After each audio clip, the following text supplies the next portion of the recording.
I'm a student who works part-time. In my eyes, 20 bucks is a lot of money. But to some of you reading this, that's nothing. How about 100? 1,000?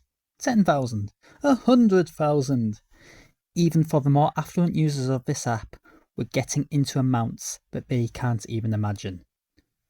Now what about 10 billion? In history, only 51 franchises have surpassed this humongous sum in the amount of revenue they've earned. Cultural icons like Naruto have only just scraped above this margin.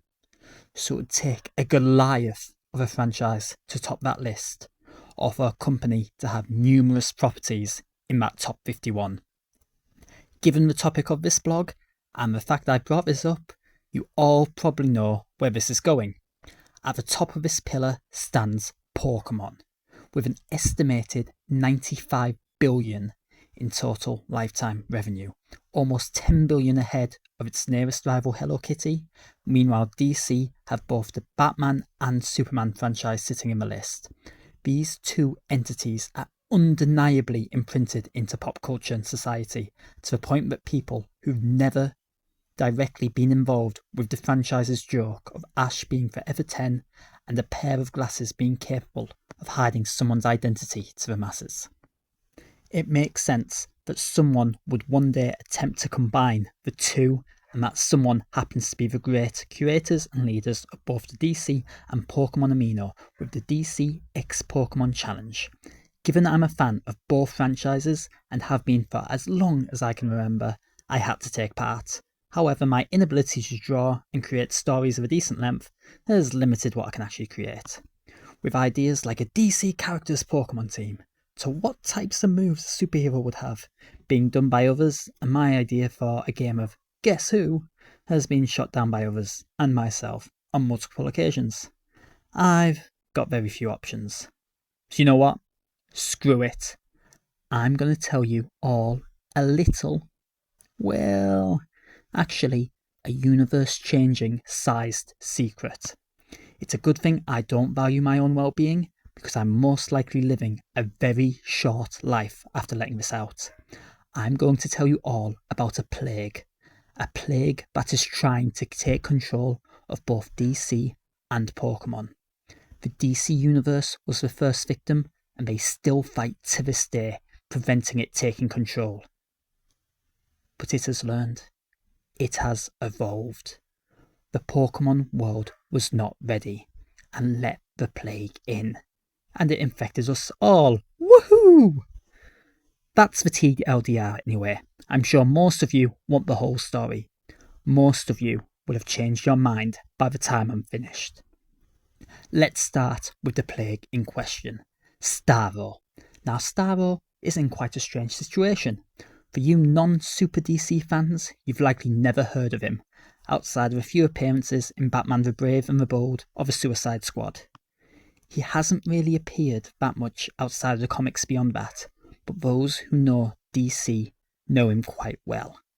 The JLA, Justice League of America, now simply known as the Justice League, is a team you've all heard of.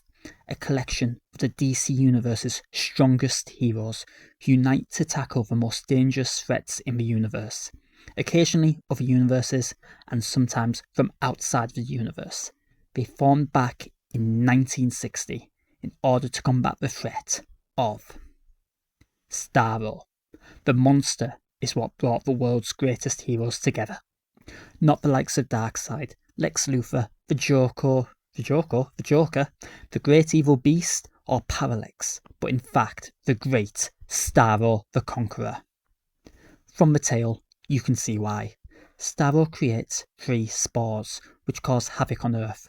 One detonates an atomic bomb, the other uses its telepathic ability to absorb the knowledge of every scientist in Science City, while the final spore brainwashes and takes control of everyone in Happy Harbor, the city that just so happens to be the location of the JLA's secret headquarters. Fortunately, this intergalactic creature is defeated, but for the next 60 years it would make occasional appearances across the DC universe, proving time and time again that it's truly a terrifying monster. Since then, The same and other mothership hosts for Starro have forced mankind to look after them before taking control of New York's population, including several superheroes, convinced the Justice League of Europe to let him go home as he's dying, despite them knowing of his powers, before betraying them and allowing his spores to take control of Western Europe.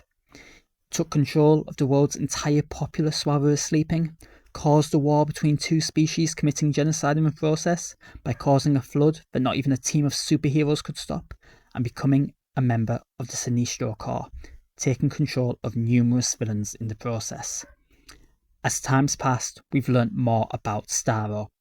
It turns out this starship-like creature is a mothership for a parasite that can conquer planets by releasing mind-controlling spores. When they reach the planet Hatorai? Take your best guess.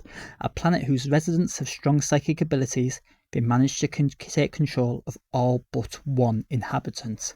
The sole survivor manages to get his hand on an infant Starro queen. Using this, he manages to take control of the entire parasitic species, giving himself the name Starro the Conqueror. His goal is to take control of every living thing in the universe, and he succeeded in conquering entire galaxies before facing the heroes of Earth. Now, many of you might be wondering what this history lesson has to do with Pokemon. Well, does anything seem familiar with this picture? Go on, take a guess. Now, a few of you might have just found yourselves dreading the reality we take for granted as a fun game about capturing them all, which it is, but the fun and capturing is done by Starro, not us. Starmie not only has an eerie physical resemblance to Starro, it shares the same power as the psychic mind-controlling starfish. The Pokédex makes it pretty clear this creature originated from space, sending communications out to the controller of the hive mind, letting them know the Pokemon world is still under their control. For you see, Starro learned from his experiences with the Justice League, for example, discovering just how easy it is to trick and manipulate we pathetic people. This added another weapon to his arsenal when attempting to take over planets, slowly gaining people's trust before betraying them and taking control. Starmie is a Pokemon we've known since the first games, a constant in the series. Everywhere you go, there is a spore, watching and waiting. How Starro gained this trust is quite simple. Humans are the strongest and smartest creatures on most worlds which they inhabit, but not in the Pokemon world. Here, mankind has over 900 superpowered species, all ahead of them in the pecking order, or at least there should be. But somehow, mankind has once again ended up on top of the haystack due to one device given to them by Starro, the Pokeball. Now, many of you may not be able to remember back to the first generation of the anime, but Starmie used to fire a magical red laser from its eyes. This red laser is supposedly attacks like Psybeam, created by those spores' psychic powers. It also happens to share similar properties to the laser created by a Pokeball, a device used to take control of a Pokemon's mind, which you haven't picked up on by now. That's Starro's whole thing! The Pokeball was a gift from Starro to allow mankind to take control of the planet, while subduing the real threats, allowing Starro to take over the planet with less resistance, something it has already done. A lot of things don't make sense in the Pokemon universe. A boy is forever 10.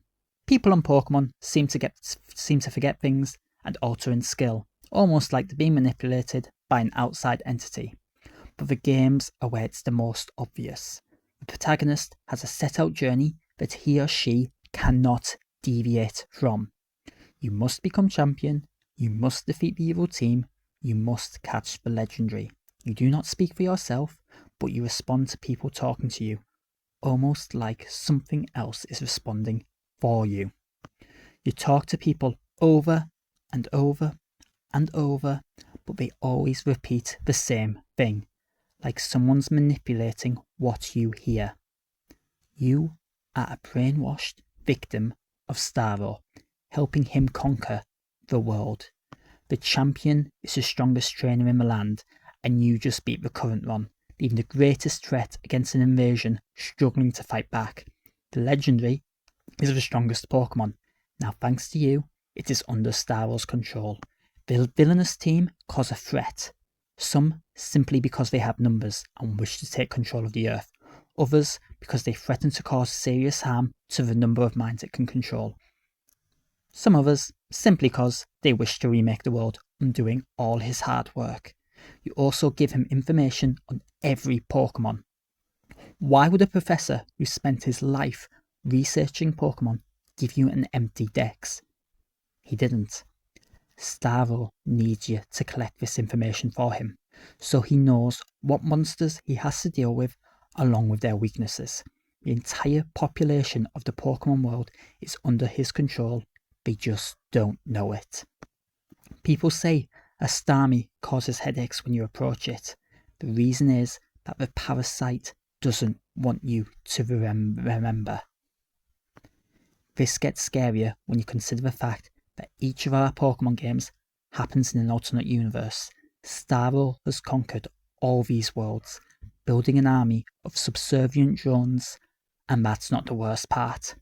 We know what world he will come for next. He knew we were getting wise, and tried to get us off his tail by removing his spores from the Sword and Shield games, along with a series of other Pokemon in order to make it less obvious. But I know, and soon you will too. Like I said, the parasite has been getting smarter on how it invades worlds. Don't you think it's strange that it's showing its secretive domination of a planet to another world? There's a pretty good reason for this. It has already made us susceptible to their brainwashing powers. For nearly 25 years, well, over at the time of recording, we've all been following this alien's orders, unwilling or unable to deviate from what it wants. Starro has already begun to brainwash our population, while collecting resources to make the process much easier. A bank account with 95 billion is more than that of many nations. It's enough to arm a massive army. The US spends approximately 50 billion, which many deem to be extreme. Now imagine how many contributed to that 95 billion. Starro has an army before his spores have even dropped. Every Pokemon fan is under his control. You might be wondering how much damage he can really do through a screen. Well, we all know the stories of Lavender Town where he drove children to suicide. The Porygon debacle, and now look at the online community of the franchise. Toxic, turning against one another just a bit more and they'll be tearing each other's throats out. An army training to attack other people who oppose the Great One when he arrives. Everyone reading this has been infected. You are Starro. I am Starro. We are all Starro. Given I won't last much longer after informing you all of this, I want to leave one final message from when the giant starfish rained from the sky, completing his plan to take our world. Welcome, O great conqueror. All hail Starro.